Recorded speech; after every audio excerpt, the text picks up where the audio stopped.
It's been 50 years since the New York Knicks won the championship, and Willis Reed was the MVP of the NBA Finals in 1973, where the Knicks beat the Los Angeles Lakers. So 50 years later in 2023, we may get a matchup of the Knicks versus the Lakers. Obviously, we already understand what took place recently with Willis Reed and his passing. And we already understand when it comes to these connections, or at least I understand, as far as these Luciferian connections, it's always indicative of what we may see in the NBA Finals or, around the time of the playoffs. In 2020, there was a relative of Eric Spoelstra who passed away before the NBA Finals. And that right there was, a telltale sign to me that Miami Heat was going to the finals. Not just that, but that was a part of it. You feel what I'm saying? There was other elements to it, but that was part of it. Around this time in 2023, you see, a certain element of these connections where it's stark. And sometimes it's not. Sometimes it's covert. But for the most part, where you understand these connections and you put it in further context, you come to certain conclusions on what we may see. 1973, 2023. LeBron James in the number 23, LeBron James in the number 42, in which I'm going to get into. Willis Reed being born in 1942. Willis Reed passing away during the time of Aries. All this stuff, it may give us an indication of what we may see in the NBA Finals. And this is why New York is just playing the way they're playing because, there could be some sort of trickery going on when it comes to spells or just the magic element. And I know certain people may hear me and say, this dude is bugging out, talking about spells and magic and shit, but that's something that's very, very real, especially when it comes to the entertainment industry. So, the NBA playoffs, you have a lot of athletes who are assets put on the MK Ultra programming who pretty much act out what the NBA wants based off of certain elements of Luciferianism, certain connections, so on and so forth. But aside from that, just in regards to the simplistic aspect, I could very well see the New York Knicks beating the Boston Celtics in the Eastern Conference Finals or the Philadelphia 76ers. Very tough team, very disciplined, well coached, defensive minded. They have, all of the tools to make a serious run. So, we may see it. But yeah, 1973 to 2023, 50 years since. Willis Reed recently passed away. The Lakers face the Knicks in the 1973 NBA Finals. That was the last time the Knicks won a championship. So you never know what we may see. Now, Willis Reed, he died during the astrological sign of Aries. And the totemic animal that's associated with Aries is the ram. The ram goes back to Khnum. So it's all esoteric. He died March 21st, which is the start of the constellation or the astrological sign of Aries. He was born June 25th, 1942. June is the month of the NBA Finals. 2023, we obviously know that 50 years from 1973, which was the NBA Finals, Knicks versus Lakers. Willis Reed Jr. was an American professional basketball player, coach, and general manager. He spent his entire 10-year pro playing career with the New York Knicks of the National Basketball Association. 10 years. The New York Knicks will get out of the first round, and it's been 10 years since they've done so. 10 years ago, they went out of the first round. They lost in the second round to the Pacers. Pacers went on to the Eastern Conference Finals, lost to the Miami Heat. Miami won the championship that year. And, obviously, ironically, associated with LeBron James, just when it comes to the Knicks somehow, because during that time, Carmelo was on the team. And during that time, there was kind of a threat to Miami. And they made a run, but they just lost to the Pacers in the second round. Paul George went off. But just with that whole scenario, including LeBron James, and now you may have a scenario where it includes LeBron James again. Reed was a 7-time NBA All-Star and 5-time All-NBA selection, including once on the first team in 1970. When he was named the NBA Most Valuable Player, He was a two-time NBA champ, 1970 and 1973, and was voted the NBA Finals MVP both times. In 1982, Reed was inducted into the Naismith Memorial Basketball Hall of Fame. He was named to both the NBA's 50th and 75th anniversary teams. So the Willis Reed angle could be an element that's adjacent to what we may see in the NBA Finals, because it could be Knicks versus Lakers, LA versus New York. You know, we could see something magical this year, man, for real.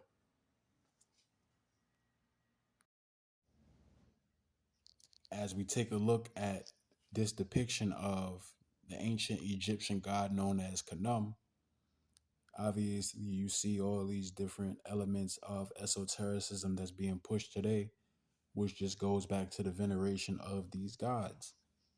You see the Ankh, you see the staff, and what looks to be some sort of like representation of twin pillars, in which the red ball, fireball, quote unquote, enter in between the twin pillars. On the bottom left hand, you see that owl right there, which is similar to the OVO owl. But yeah, man, this is depiction of Khnum, a dark skin depiction, which represents the understanding going back to the ancient Egyptians, the Kushites, so on and so forth. So I just wanted to go into further context into the number 42, just when it comes to this video in regards to my overall assessment or prognostication, if you will, because it could go either way. It could be Boston, LA, or New York, LA, but just factor in many different elements of why it could swing LA, New York, just based off of what took place recently with Mr. Willis Reed, him being born in 1942, the number 42 representing the word nigga in Gematria. We know Gematria is prevalent when it comes to the upper levels of this society in regards to these people that adhere to these different elements of Luciferianism. So this right here was from Tom Callahan back in 91, Many Shades of Grey. Another pro basketball season began this weekend, and the first note struck, as usual, involved race. It was Charles Barkley's opinion that the last white professional basketball player in Philadelphia had no worries about the final cut. Yet Charles Barkley was very outspoken around that time. And he was right. Reviewing the sensibilities of NBA customers, Barkley recalled New York's unprofitable experience with an all-black team colloquially referred to as the Knickerbockers. So, this is probably the origins of that name.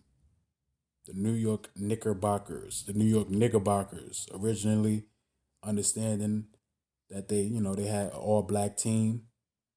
And when it comes to how the dynamic was and how it still is to a degree, you have these people who pretty much look at us. And when I say these people, I'm talking about, the powers that be, who pretty much run things in regards to the NBA sect or in general. They look at us as, superheroes and whatnot. Just minstrels, just go out there and perform. New York Knickerbockers. The matter of fact way he spoke that word was chilling.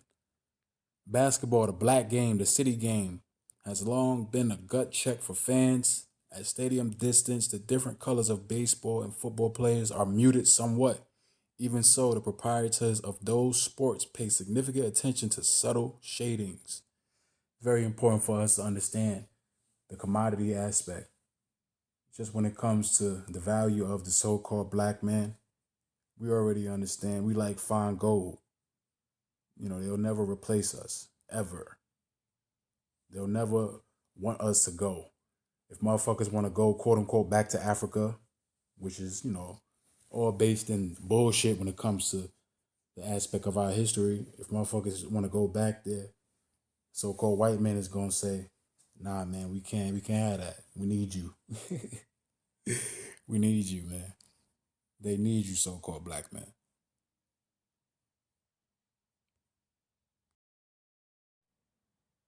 So I wanted to just get into the gematria element, if that's a word.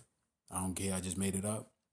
But when it comes to the understanding of gematria, it's just based on how certain words and names represent numbers that go back to the element of Luciferianism or esotericism, mysticism, Jewish mysticism, you know, the Kabbalah or the Talmud. And when it comes to certain words that we're going to get into, it's going to be revelatory just when it comes to the connections. So let's get nigger. We already know that represents number 42 in the full reduction. The ordinal is 60. But when it comes to the understanding of the number 42 is prominent. We already know that Jackie Robinson, he wore the number 42. There's a movie named after him. The first black player to pretty much break barriers, quote unquote. But he was just used. So when it comes to the understanding of Knickerbocker, you know, it's prevalent. And when you get this word right here, Knickerbocker, look at what it comes to when it comes to the ordinal. Knickerbockers, 144. We already know what that number represents, especially when it comes to the quote unquote nigger, right? Let's get another one. LeBron. LeBron, the ordinal comes to 66, where it represents the GOAT. The reverse ordinal is 96. Jalen Brunson was born in 1996. And obviously, the 9 and the 6 is interchangeable, represents 66. Jalen, 93. But the ordinal comes to 42. So this is what I mean when I talk about the connections.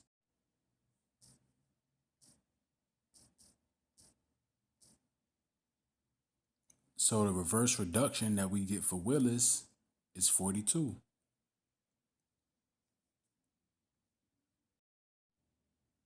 You know, everything is strategic, brothers. Everything is strategic. This was around the time where Kyrie Irving was in hot water because of what he posted. You know, he was pretty much the nigga that got out of line. And you see LeBron James with the blue hat. And the blue hat, the blue represents the so-called black man, the so-called original man, the earthly man. And the number 42, obviously, as we know, it represents the word nigga. This is why he wore the hat with 42 on it.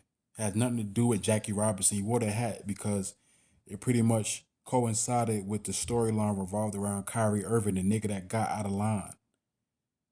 And you see the sweater he got on with the inverted pentagram. What looks to be something spurting out of it, you know, if I'm looking at that correctly, which seems to represent, you know, some sort of like mother goddess element, going back to Aphrodite, the fertility goddess, sex goddess. We already know, man, these people, they deeply into that, man, when it comes to the esoteric element, that Luciferian element. Like I said, this brother, this whole thing is all strategic. This brother right here, LeBron James, is a person that's put under a deep level of programming, bought and paid for, has no soul. And I'm not being disrespectful, it's just the understanding, man. We already know what he's about. Great basketball player, but you know, this person, man, he got a lot of skeletons in his closet.